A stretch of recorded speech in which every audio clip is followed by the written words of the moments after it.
রোগী মৃত্যু ঘিরে রণক্ষেত্রে চেহারা নিল মালদহের রতুয়া গ্রামীণ হাসপাতাল। ভাঙচুর হাসপাতালে, আক্রান্ত চিকিৎসক, নার্স এবং স্বাস্থ্যকর্মী। ঘটনাস্থলে বিশাল পুলিশ বাহিনী। হাসপাতাল সূত্রে জানা যায়, এদিন সকালে রতুয়ার এক বাসিন্দা তড়িৎ আহত হন। পরিবারের সদস্যরা তাকে রতুয়া গ্রামীণ হাসপাতালে নিয়ে আসেন।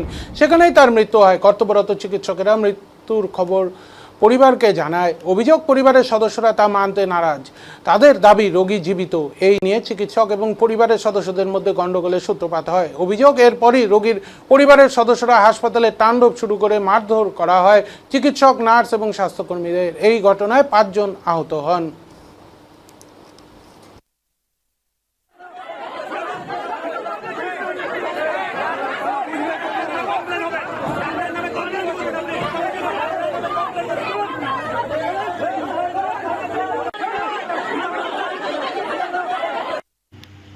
যেটা আমরা ইনফরমেশন পেলাম অনডিউটি ডাক্তারবাবু থেকে, যে পেশেন্টটি একটি ইলেকট্রোকিউশনের পেশেন্ট হিসেবে আসে এবং ডাক্তারবাবু তাকে দেখে যখন মৃত ঘোষণা করেন, তারপরে ডাক্তারবাবু তাকে মৃত ঘোষণাতে আনন্যাচারাল ডেথ হিসাবে থানাতে ইনফরমেশন দেন, যেটা রুটিন প্রসিডিওর।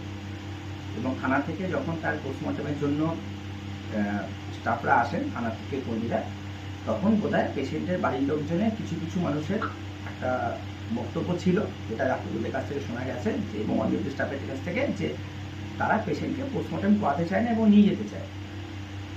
তারপরে ডাক্তারবাবুর প্রতি এবং হাসপাতালে ইনডোরে এমার্জেন্সির প্রতি কিছু উত্তেজিত মানুষ চড়াও হন এবং এমার্জেন্সি থ্রুয়ে লেবার রুমের দিকে তারা ছুটে যান এবং সেখানে লেবার রুমের কাছে দরজার ওখানে তারা আঘাত করেন।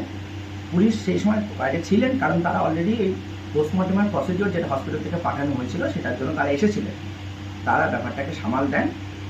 তো চিকিৎসা গাফিলতির ব্যাপারটা এই মুহূর্তে তদন্ত সাপেক্ষ, এই নিয়ে আমরা এখন মন্তব্য করতে পারবো না। আমরা ঊর্ধ্বতন কর্তৃপক্ষকে জানিয়েছি, যেটুকু ঘটনা এখন অবধি আমাদের সামনে আমরা পেয়েছি সেটুকুই বললাম। যেটা অভিযোগ করছে যে পেশেন্ট তাদের নাকি কি কোনো চিকিৎসক নাকি চাকু চালিয়ে দিয়েছে, হাত কেটে দিয়েছে, এটা নিয়ে এটা কিছু মানুষকে তারা কেউ বলেছেন। এটা আমাদের কাছে সরাসরি অভিযোগটা আসেনি, কিন্তু একজন ব্যক্তি এরকম একটা বক্তব্য প্রকাশ করেছেন। তো সম্ভবত যে বক্তব্য প্রকাশ করেছেন আর কি, তার যে ইনজুরিটা হয়েছে তার কিন্তু অলরেডি ট্রিটমেন্টের জন্য প্রাথমিক ট্রিটমেন্টই তাকে রেফার করা হয়েছে মুর্শিদাবাদ মালদা মেডিকেল কলেজ।